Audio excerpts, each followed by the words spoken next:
காலேஜில் இருந்தே பாலிடிக்ஸில் இன்வால்வ்டாக இருந்திருக்கிறேன். என்னுடைய தாய் மாமா தான் எம்ஜிஆர் பீரியடில் முன்னாள் ஃபுட் மினிஸ்டராக இருந்தவர் ஜிஆர் எட்மண்ட். அவங்களுடைய சிஸ்டரோட பையன் தான் நான். தூத்துக்குடி தான் என்னோட சொந்த ஊர். நான் பிறந்தது மட்டும் தூத்துக்குடி, பட் வளர்ந்தது எல்லாமே சென்னையில். என்னன்னா, எங்கள் அப்பாவுடைய வேலை காரணமாகவும் என்னுடைய படிப்புக்காகவும் நாங்கள் வெனைவஸ் ஒரு 5 வயசில் இருக்கும்போது சென்னைக்கு வந்து செட்டில் ஆகிட்டோம். எங்கள் அப்பா doctor, MBBS MD, heart specialist.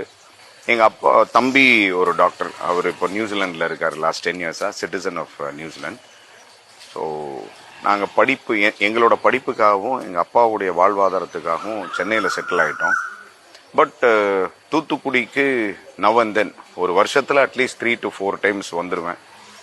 ஸ்கூலில் படிக்கும் போதும் சரி, எஸ்பெஷலி அந்த சம்மர் ஹாலிடேஸ், சம்மர் வெக்கேஷன்லலாம் ஃபுல்லாக தூத்துக்குடியில் தான் இருப்பேன்.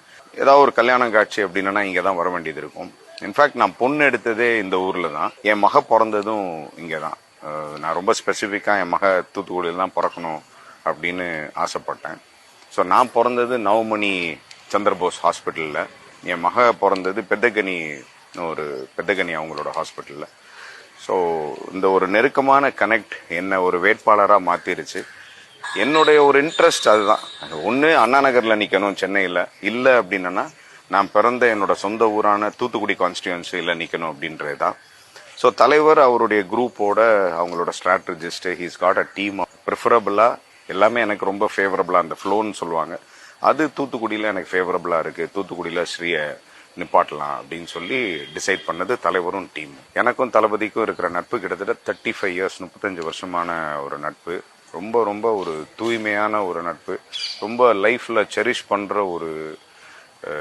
ஒரு ரிலேஷன்ஷிப் அது. இன்னைக்கு காலகட்டத்தில் என்ன தேவைப்படுதோ அதை செய்யணும்னு ஆசைப்படுறேன். அது எதுவாக வேணா இருக்கட்டும், மக்களோட குறைகளை தீர்க்கணும். நாங்கள் ஆட்சிக்கு வந்தால் கண்டிப்பாக தூத்துக்குடி மட்டும் இல்லை, தமிழ்நாடு முழுவதும் போதை வஸ்துக்கள், போதை பிராக்டிஸை கண்டிப்பாக ஒழிப்பார் தலைவர். அதை ஒவ்வொரு பேட்டியிலையும் சரி, ஒவ்வொரு மாநாட்டிலையும் அதை வலியுறுத்திக்கிட்டே இருக்கிறார். ஸோ கண்டிப்பாக ஒரு கிளீனான, ஒரு நார்காட்டிக்ஸ் இல்லாத ஒரு ஸ்டேட்டை டெவலப் பண்ணணுன்றது அவரோட ஆசை. புரட்சி தலைவர் எம்ஜிஆருக்கு அப்புறம் தளபதி தான் அதை தமிழ்நாட்டில் உருவாக்க முடியும் அப்படின்னு நான் மனமாற நம்புகிறேன். மக்களும் அதை நம்புகிறாங்க.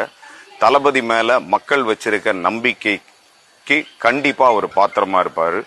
நல்லதே நடக்கும். வெற்றி நிச்சயம்.